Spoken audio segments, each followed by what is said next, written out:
नमस्कार दोस्तों, scary story in Hindi में आप सबका स्वागत है।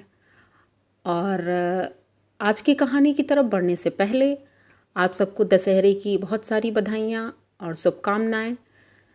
तो अगर कहानी आपको अच्छी लगती है तो प्लीज़ चैनल को सब्सक्राइब कर दीजिएगा और लाइक एंड कमेंट ज़रूर करिएगा। तो आज की कहानी ये दशहरा से ही रिलेटेड ही है, जो कि रवि जी ने भेजी है हमें। बहुत ही ज़्यादा हॉन्टेड है और डरावनी है।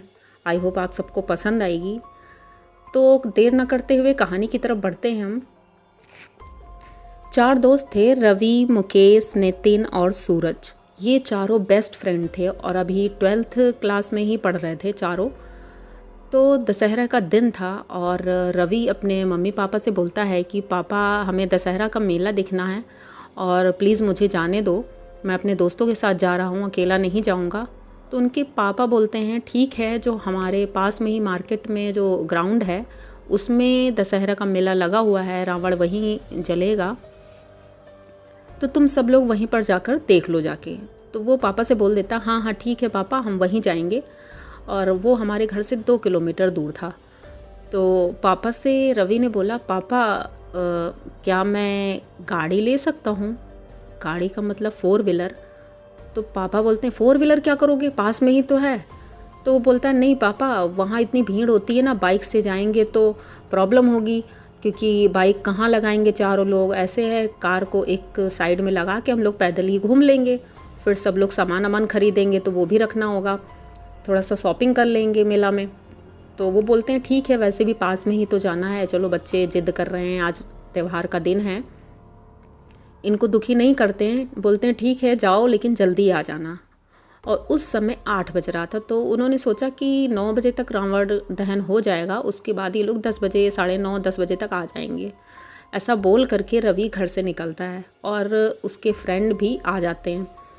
तो मुकेश, नितिन और सूरज ये तीनों भी बाहर वेट कर रहे थे और ये लोग बहुत खुश होते हैं कि आज तो गाड़ी मिल गई है, हम लोग चलो चलते हैं। जैसे ही घर से निकलते हैं तो मुकेश बोलता है क्यों ना हम लोग ये वाले ग्राउंड में नहीं, हम लोग शहर में चलते हैं, क्योंकि वहाँ पे बहुत अच्छा मेला लगता है, बहुत बड़ा मेला लगता है और रावण भी बहुत बड़ा जलाया जाता है, तो देखने में अच्छा लगेगा, मज़ा आएगा। तो रवि बोलता है नहीं, वहाँ नहीं जाएंगे, क्योंकि पापा को नहीं पता है, अगर पापा को पता चला तो गुस्सा हो जाएंगे। तो सब बोलते हैं अरे नहीं, पापा को पता नहीं चलेगा, हम लोग जल्दी से जाएंगे, देखकर वापस आ जाएंगे। तो रवि बोलता ठीक है चलो। अच्छा, ये लोग यहाँ से निकलते हैं और 9 बजे तक वहाँ पहुँच जाते हैं, 1 घंटे में, क्योंकि भीड़ इतनी ज़्यादा थी, ट्रैफिक था, तो 1 घंटा लग जाता है उन्हें सिटी के ग्राउंड में वहाँ पहुँचने में, जहाँ रामलीला और रावण दहन हो रहा था।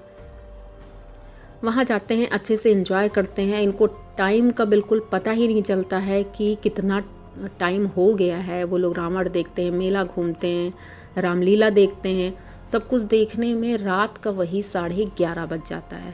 अब जब टाइम देखते हैं, अब उनके होश उड़ जाते हैं कि अब घर जाएंगे तो पापा तो बहुत डांट लगाएंगे, क्योंकि बहुत लेट हो गया है और पहली बार ही तो हमें गाड़ी मिली है, इस तरह से परमिशन ले करके हम आए हैं, और अगर इतना लेट हो गया है तो पापा से डांट तो पक्का मिलेगी हमें।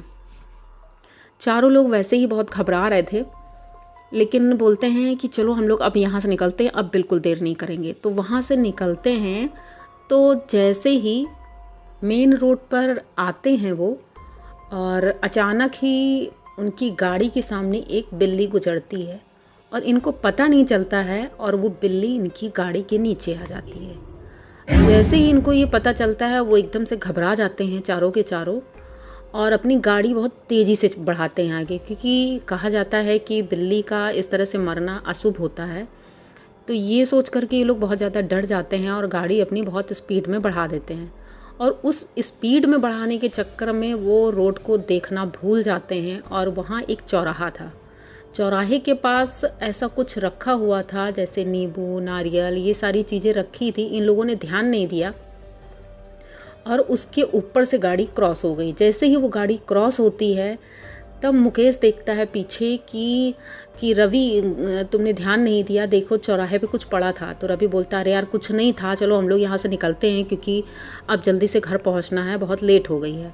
तो चौराहे से राइट हैंड पे एक टर्न था, जो शॉर्ट कट था उनके घर जाने का, जिससे कि वो 10 मिनट में ही घर पहुंच सकते थे। और अगर सीधे मेन रोड से जाते तो उनको आधा घंटा लगने वाला था। तो रवि बोलता है यार ऐसा करते हैं कि हम लोग ये शॉर्टकट से ही चलते हैं, थोड़ा 10 मिनट लगेगा, जंगल का रास्ता है लेकिन जल्दी पहुंच जाएंगे घर, पापा डांटेंगे भी नहीं। तो वैसे मुकेश बोलता है कि नहीं ऐसा नहीं करते हैं क्योंकि रास्ता ठीक नहीं है, हम लोग सही से जानते भी नहीं हैं और पता नहीं अभी बारिश का मौसम भी था तो पता नहीं कैसा रोड है। तो नितिन बोलता है कि वैसे सोच लेना चाहिए कि हम लोग अगर जल्दी पहुंच जाएंगे तो ज़्यादा ठीक है क्योंकि इधर से तो बहुत ही ज़्यादा दूर पड़ेगा। रवि बोलता है छोड़ो सब लोग, चलो हम लोग इधर ही से चलते हैं। गाड़ी वो मोड़ लेता है और मोड़ने के बाद तो वो लोग चल देते हैं वहाँ से। और चलते चलते जब कुछ दूर पहुँचते हैं तो पता नहीं कि उनकी गाड़ी अचानक से बंद हो जाती है। अब उनको इतना डर लग रहा था, एक तो जंगल, वहाँ अंधेरा था, घोर अंधेरा, कुछ दिखाई नहीं दे रहा था और ये लोग इतना परेशान हो गए थे। अब वो गाड़ी स्टार्ट नहीं हो रही है। उसी बीच में मुकेश धीरे से बोलता है कि मैं बाहर जाके चेक करूं क्या गाड़ी। तो सूरज बोलता है दिमाग ख़राब है, बाहर जाओगे और इतना जंगल है, कोई जंगली जानवर आ गया, कुछ हो गया तो हम लोग क्या करेंगे, गाड़ी में ही बैठो, अभी बाहर नहीं निकलना है। अगर ठीक होती तो ठीक है, नहीं तो हम लोग फ़ोन करके किसी को बुलाएंगे। तो इतने में सूरज फ़ोन निकालता है और अपने घर में फ़ोन मिलाने लगता है। तो पता चलता है वहाँ पर नेटवर्क ही नहीं था उस जंगल में।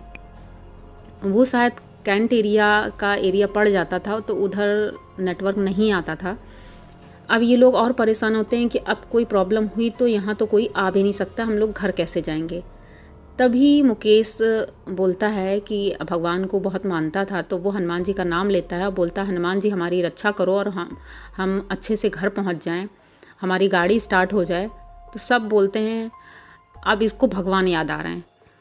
तो वो बोलता है नहीं, भगवान ही हमारी मदद करेंगे, देख लेना। थोड़ी देर बाद ही गाड़ी स्टार्ट हो जाती है।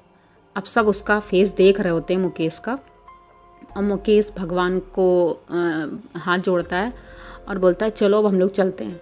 बस वो आराम से चल ही रहे थे तो 2 मिनट बाद ही जब थोड़ी दूर ही चलते हैं तो उन्हें रास्ते में दूर से एक बुढ़िया दिखाई देती है जो गाड़ी को हाथ दे रही थी रोकने के लिए। तो ये लोग सोचते हैं इतने बड़े जंगल में ये बुढ़िया यहाँ कहाँ से आ गई।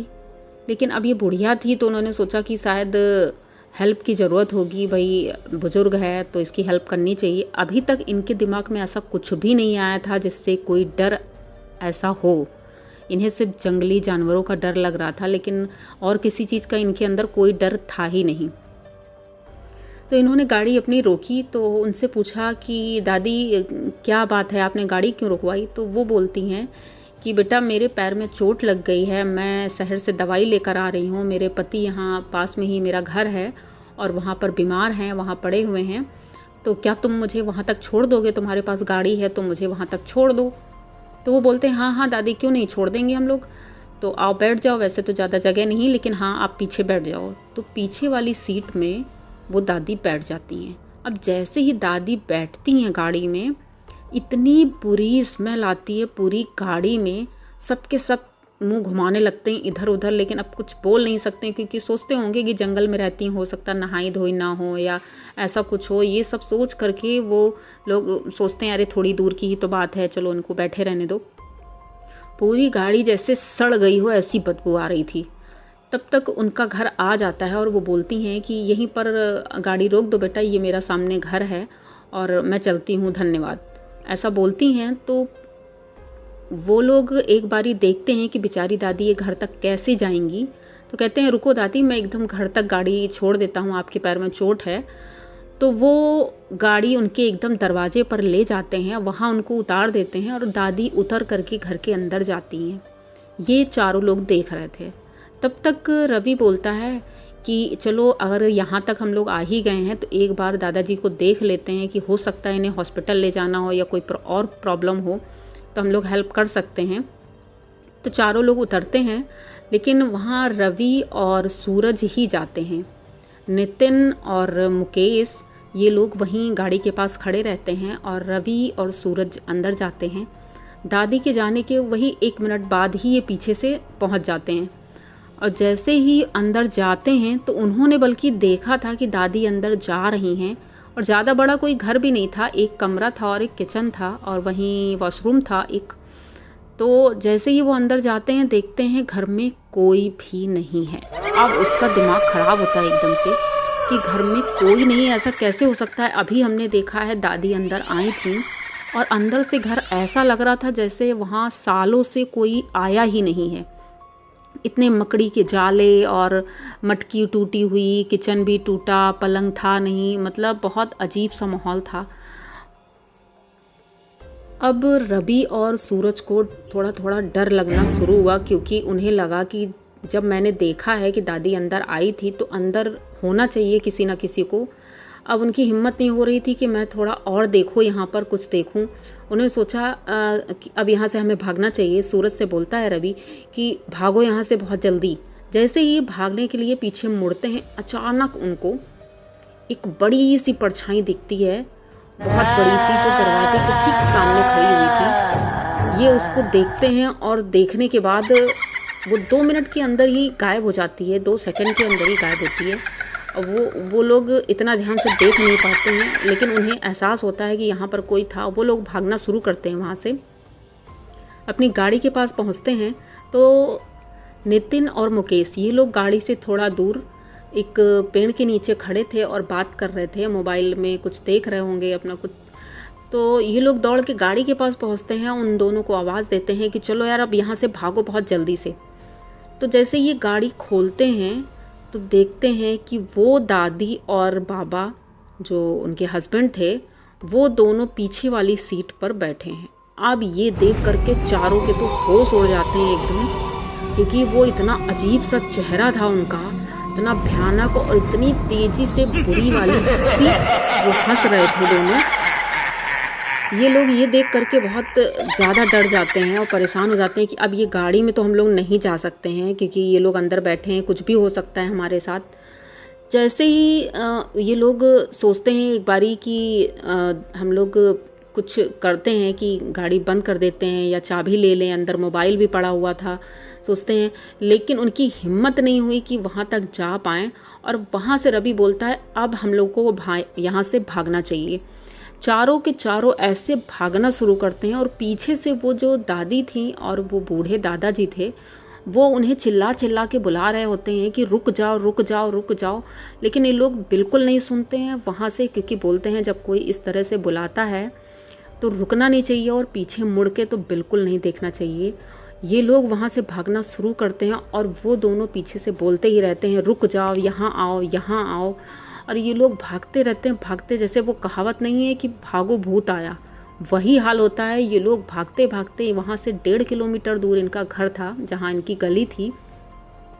तो ये लोगों को पता ही नहीं चला, ये लोग भागते भागते कब अपने घर पहुँच जाते हैं, अपने घर जाते हैं। जैसे ही दरवाजे पे पहुँचते हैं तब उनके जान में जान आती है और उनके पापा बाहर खड़े वेट ही कर रहे थे, क्योंकि अब 1 बज चुका था। तो वो लोग वैसे ही बहुत परेशान थे। तो जैसे ये लोग पहुंचते हैं इनकी हालत देख करके वो समझ जाते हैं कि कुछ तो गड़बड़ हुई है। तो रवि तो अपने घर चला जाता है, फिर धीरे से उनके पापा ही उन तीनों को भी उनके घर पहुंचाते हैं, क्योंकि उनकी कंडीशन ठीक नहीं थी कि वो अपने आप घर जा सकें। और दूसरे दिन सुबह ही ये लोगों को पता चलता है कि चारों के चारों की तबीयत ऐसी ख़राब हुई है, बुखार उतर नहीं रहा है, चारों की तबीयत बहुत ज़्यादा ख़राब है। हॉस्पिटल ले जाया जाता है लेकिन कोई दवा कोई असर ही नहीं करती है। महीने भर तक ये लोगों की तबीयत ठीक नहीं होती है। घर वाले बहुत परेशान हो जाते हैं सबके। फिर एक पंडित जी को बुलाया जाता है जिससे इनकी झाड़ फूँक करवाई जाती है, पूजा पाठ होती है। उसके बाद वो लोग ठीक होते हैं। लेकिन उस दिन के बाद से जब भी उन्हें ऐसी कोई बात होती है या दशहरा आता है तब उन्हें ये बातें ज़रूर याद आती हैं और वो इतना डर जाते हैं कि हमारे साथ दशहरे वाले दिन ही ये सब हुआ था और भगवान न करे किसी के साथ ऐसा हो, क्योंकि आज तक वो भूल ही नहीं पाए ये सारी चीज़ें। तो अगर आप लोगों को कहानी अच्छी लगी तो प्लीज़ चैनल को सब्सक्राइब कर लीजिएगा और लाइक और कमेंट ज़रूर करिएगा। थैंक यू सो मच कहानी में हमारे साथ बने रहने के लिए और मिलते हैं अगली कहानी में।